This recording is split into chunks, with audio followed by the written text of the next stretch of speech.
Hi guys, Adrian here. So today we're going to take a look at SKIL's new 10-inch dual bevel sliding miter saw.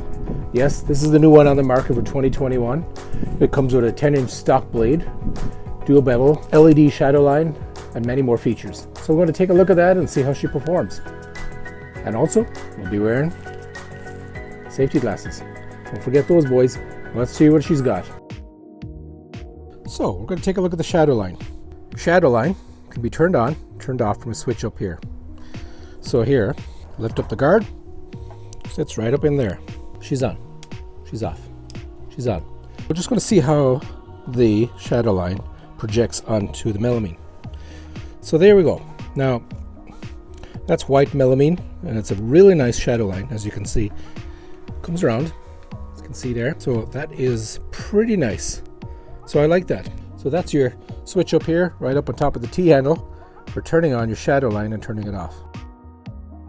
So guys, we're just going to check out the stock blade that comes with the SKIL miter saw. So as you can see, that's a pretty good cut for a stock blade. So I'm pretty impressed that the stock blade they sent with this saw cuts so fine. So guys, what we're looking at here is the throat cut here. So this is the cut all the way back here. Is 300 millimeters, 305 approximately, which is 12 inches. Technically, it will cut through 300 mil 12-inch stock material, which is very nice for siding, cabinet work, you name it, trimming, casing, anything large like that. So for a 10-inch blade, stock blade like this, that is not bad. I really like that. So guys, here we have the rail, the back of the saw, and a few features here. We have a locking screw, which locks the rail for transportation or unusual cuts, depending. We have over here, this is your second locking for transportation again, locks it in position, pull it over and pop it over.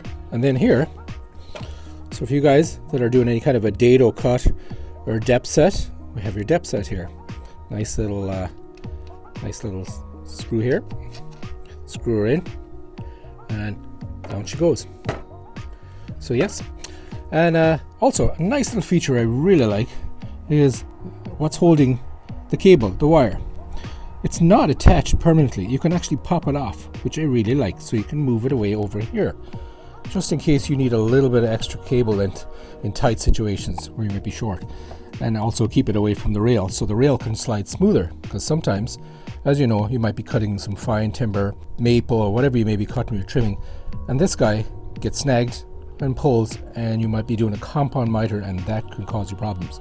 So I like that you can just pop it off and let it swing freely, and just, as you can see, just pop it back on there. So it's just pop back on. So that I really like. That's a nice feature. Now we come to the frame. It's a nice solid frame. I like this, nice and thick, nice and high. And I'd advise any of you guys out there that's doing any work on site, whether it's inside or outside, to get yourself a sand. Now I have my own stand here. This is just a sand from an older saw, but I will be getting a better one here.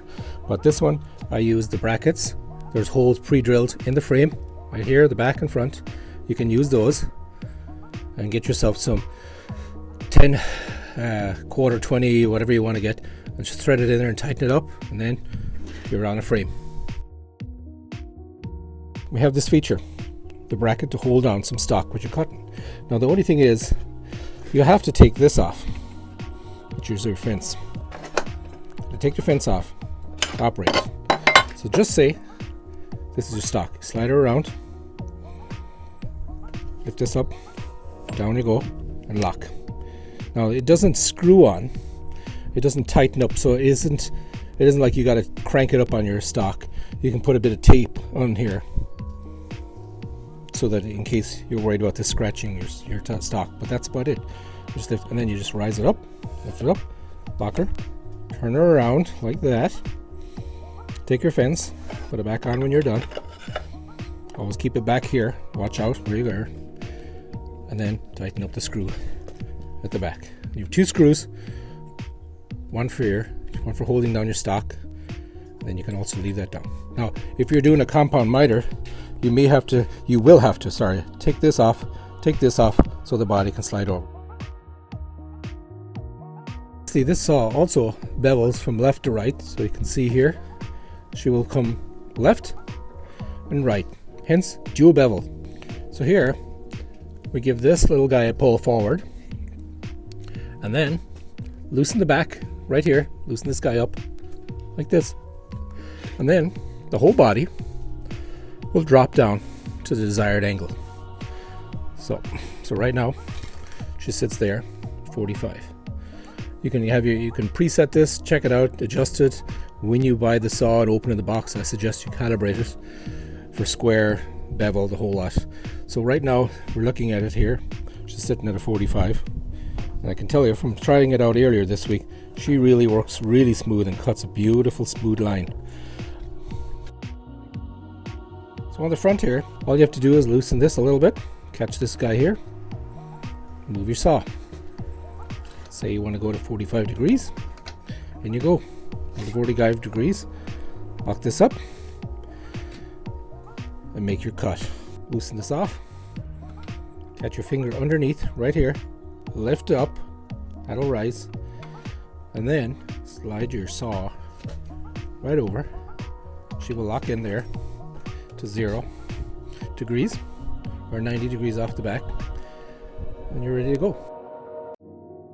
Also, the saw comes with a very nice dust bag with a zipper underneath, so when you take it off like so and she's full, you can take the zipper, bring it over and dump it, and she just drops right back on there. This little clasp, just bring her back on. You can also connect a vacuum system to that if need so when you're working indoors and trimming out a house, but for now this works pretty good. I'll leave it on so I just don't have dust flying in my face if in a windy day working outside.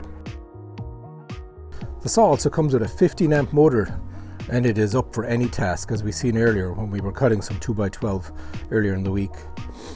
It was easily able to cut through some old 2x12 which I picked out especially for testing with the saw.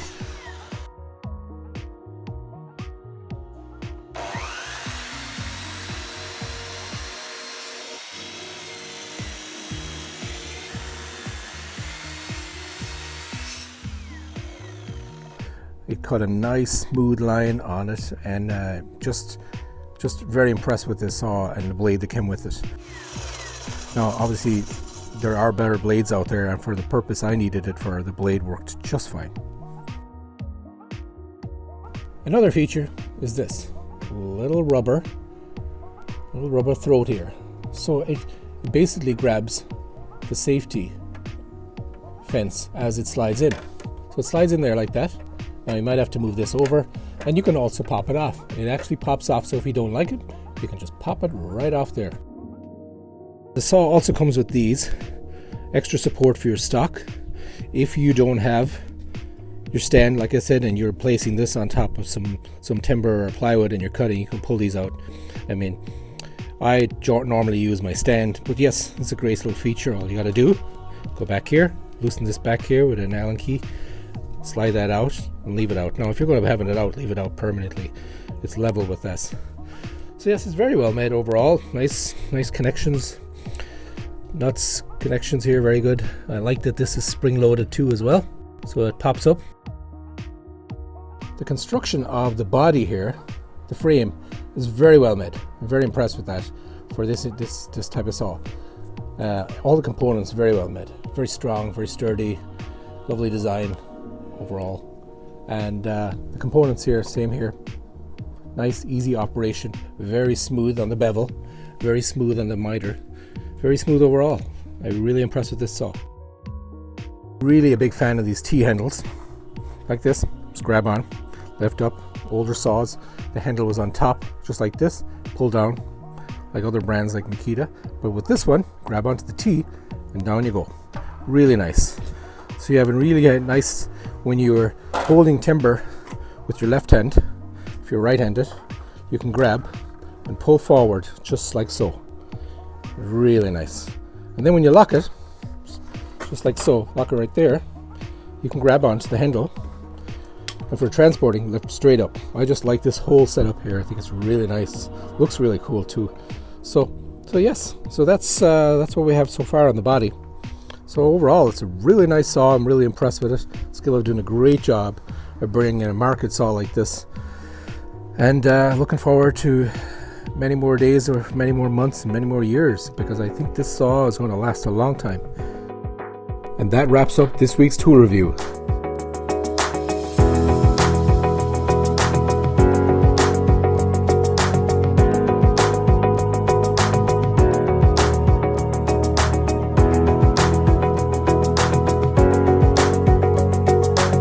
SKIL's new 10-inch miter saw is up for any job a contractor might throw at it.